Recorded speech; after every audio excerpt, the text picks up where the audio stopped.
Hot Stove Baseball Talk out here in Glendale at the Glendale Sports Complex. I'm here with Winston Lavendier, free agent pitcher, free agent left-handed pitcher, and I just wanted to thank you for spending a little bit of time here in between games with me. How you doing, my man? I'm doing good. Thank you for making the drive out. I know it's kind of a far trip for you, so I like it. Baseball is never a far trip for me. I love the game, as I know you do. I know we were talking earlier about your favorite team growing up. Who was that? Those are good old Dodgers. Yeah, just being the closest team to me. Just love that team and everything that they're all about, and always kind of secretly bled blue. So that's kind of been my team since day one. So even when you were with the Angels there, you had to kind of keep that under wraps, that the Dodgers were your team growing up? Yeah, Dodgers are my team growing up. But I mean, I know there's 30 other cities and there's 30 other kids from those cities, so they all must have different teams too. So, but when I'm with another team, I don't like to say like, okay, yeah, my favorite team growing up was the Dodgers. But like, I mean, it being an LA boy, kind of like, it's kind of the only team you can root for, you know what I mean? And Sure. then I'm half Mexican too, so like, that seems to be the team that the Mexicans like is the Dodgers, because it's just, for some reason, just SoCal, you just think of the Dodgers as far as that goes. As far as like living in the Valley and living in Lancaster, you don't really want to drive 2 hours to go to Anaheim. But like, I mean, I've been to a bunch of Angel games and I love the Angels, and I still love the Angels. Like, Yeah.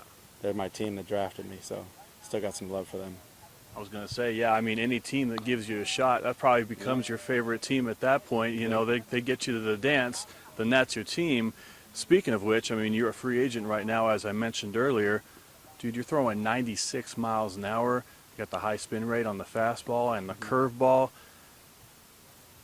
I mean, does that put a chip on your shoulder right now? You don't have a job in professional baseball, or how do you keep your head level at this point?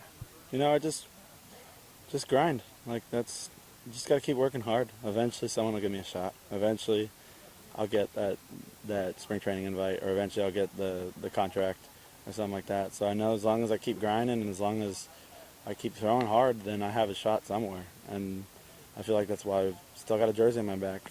So I feel, yeah, I may be a free agent, talking to a couple teams right now, as far as like indie ball goes and stuff like that. So I know I still have an opportunity to play because I'm throwing hard still. The good thing, left-handed pitcher, you know, Yeah. kind of got that going for me a little bit. Like you said, the high spin rate as well, and I do like to pick off a lot of guys at first when they do get on. So it's just a matter of just keeping my nose down, working hard, and staying positive, and just helping others.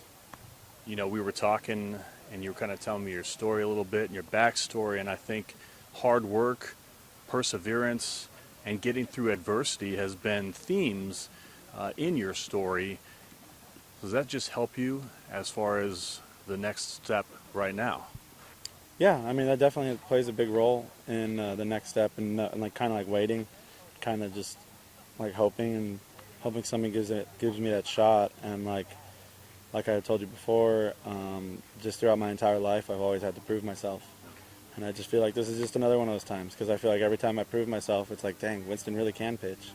Like, wow, he's pretty good when he actually gets a shot. So I feel like once I get that shot, like, I feel like I'm going to break through.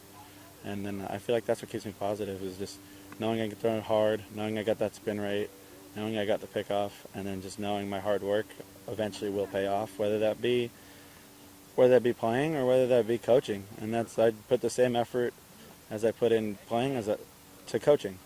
And so I'm sure you've seen a little bit of it, but I like to just make sure no matter what I do, even my off-season job right now at Starbucks, I give it 110% at Starbucks. I'm making those drinks as best I can.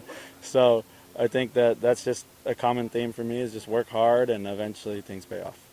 I certainly hope that they do pay off. I see you working hard.